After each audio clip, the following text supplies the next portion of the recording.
The 90-second rule, the chemical trap. You know that feeling? That exact moment when someone says something or a little unexpected thing happens and you immediately feel like your entire day is ruined? You feel the heat rising, your hands shaking, and that one thought looping in your head. This is a disaster. But what if I told you that biologically that feeling only lasts for exactly 90 seconds? Not a second more. That's the scientific truth. Anger isn't a life sentence. It's a choice. Neurologically, here's what's actually happening. The stress hormones, cortisol, adrenaline, that create that boiling sensation of rage are programmed to flush out of your system in exactly 1.5 minutes. It's your body's natural cleaning cycle. So why do we stay angry for hours or even days? Because we keep the anger alive artificially. We replay the story on a loop in our heads. We rehearse our best comeback lines in the shower. It's exactly like a smoke alarm going off because you burned a piece of toast. But instead of opening the window to let the calm return, you decide to put more bread in the toaster, again and again, just to make sure the alarm keeps ringing. Next time someone cuts you off in traffic, watch what happens. Your body floods with hormones. That's the mandatory 90 seconds. That's biology. But right after that, you start the story. What an idiot. He disrespected me. People can't drive. And suddenly you're still furious 20 minutes later, even though the other driver is long gone. When you understand this 90-second rule, you realize you have immense power. The power to let the chemicals flush naturally or to keep feeding the fire.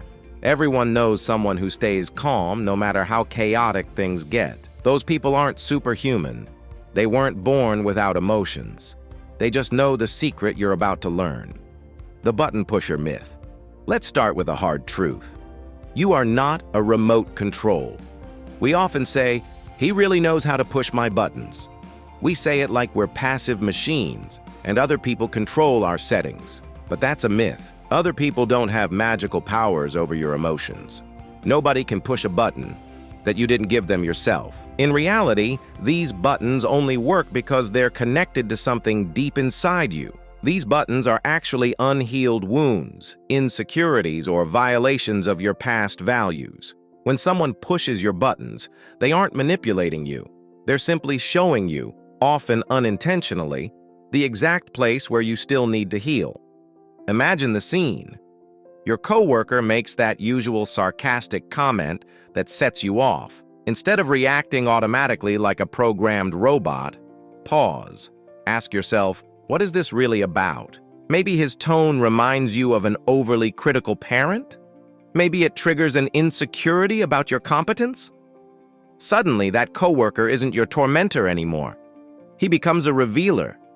When you stop seeing yourself as a remote control, you become the operator. Nobody decides your internal weather except you. The secondary emotion revelation. What I'm about to tell you might surprise you. What you call anger is almost never actually anger. Anger is the emotional equivalent of a bodyguard. It's a secondary emotion. It shows up at the door to protect feelings that are much more vulnerable. Hurt, fear, shame, or sadness. When someone criticizes you and you feel the rage rising, you aren't really angry. You're hurt that they don't see your value. But saying, "I'm hurt," takes courage. Anger feels more powerful, safer. So it takes the mic and makes noise. Let's take a classic example. Your partner forgets your anniversary. You explode with rage. You yell. But underneath that armor of fury, what's the naked truth? The truth is pain. You're asking, do I really matter to you? When you have the courage to express the hurt instead of the anger, everything changes. Saying, "I felt forgotten and sad," triggers empathy. Saying, "You never think about it, you're selfish," triggers a war. Vulnerability heals relationships. Anger only widens the gap. The choice point discovery. Between the trigger and your reaction, there is a space. It's tiny, a fraction of a second, but that is where your total freedom lies. Viktor Frankl, a psychiatrist and Holocaust survivor, understood this in the worst conditions imaginable. He realized that no matter what they do to you, they can never take away your last human freedom, the freedom to choose your attitude. The trigger hits. Your body floods with chemicals. But before you scream, before you send that aggressive text, there is a microsecond of choice. This is your superpower. Find that choice point. Someone sends a passive-aggressive email. Your primitive impulse is to fire back. But pause in that space and ask yourself this magic question. What response will I be proud of tomorrow morning? This simple question activates your prefrontal cortex, the smart part of your brain, and shuts down survival mode. It's the difference between being a pinball bouncing off obstacles and being the player controlling the game. The observer self-technique. What if you could watch your emotions like you watch the weather? Imagine you are the blue sky, vast and still. Your emotions are just clouds passing by. Sometimes they're white puffy clouds, sometimes they're violent thunderstorms. But the sky is never affected by the storm, it simply contains it. Inside you, there is an observer self. A part of you capable of noticing the emotion without becoming the emotion. Instead of saying, "I am angry," which identifies your whole being with the rage, practice thinking, "I notice that anger is arising," or "I feel my heart racing." Your teenager rolls their eyes. Instead of exploding, activate the observer. That's interesting. I feel irritation in my chest. By observing the emotion like a scientist, you disassociate from it. You don't get hacked by your amygdala. This is emotional immunity. You can feel anything without ever being controlled by it. The reframe revolution. Let's change how we see the people who annoy us. What if difficult people weren't obstacles, but your personal trainers for emotional fitness? That unfair boss? He's a heavyweight at the gym, training your resilience muscle. That noisy neighbor? He's helping you practice negotiation and boundaries.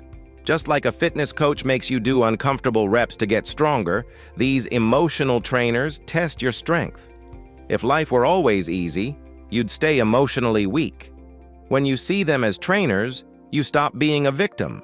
You become a student. Every difficult person becomes a free opportunity to level up. Here comes a new training session, the boundary blueprint. Let's talk protection. Many people confuse boundaries with walls.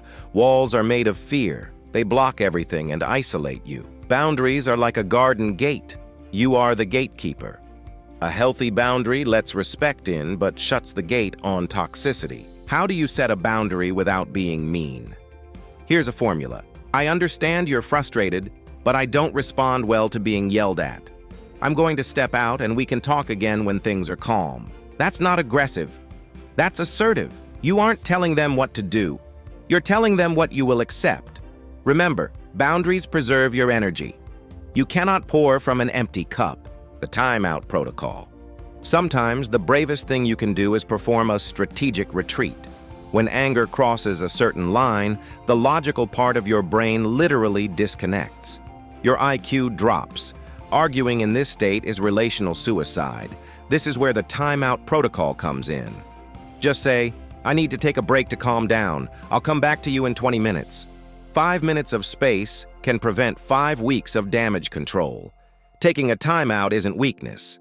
It's proof of superior self-control. The trigger map method. You wouldn't walk through a minefield blindfolded, right? So why do it in your daily life? Your anger isn't random. Your triggers follow patterns. They are mines buried in the exact same spots for years. Become a detective. Keep a trigger journal. Write down, who was there? What did they say? What did it remind me of? Very quickly, patterns will emerge. Knowledge is power. Next time you'll see the mind coming. You'll say, he's talking about politics. I know that's a mine for me. Instead of stepping on it, you'll just sidestep it. You've mapped your own terrain. The compassionate distance. How do you handle people you love who are negative? Adopt compassionate distance. It's the art of loving someone without drowning in their drama. Think of a lifeguard. When someone is drowning, the lifeguard throws a buoy. He doesn't jump in to get pulled down to the bottom. If he sinks, nobody gets saved. Having distance doesn't mean being cold. It means observing their storm without letting it into your boat. Stay solid on the shore so you can actually help. The story stopper. Here is the ultimate key. You don't experience raw reality. You experience the story you tell yourself about reality. Change the story, and you change the emotion instantly.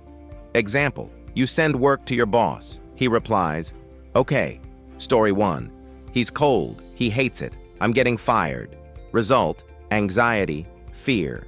Story 2. The reframe. He must be busy in a meeting. He's just confirming receipt. Result, calm.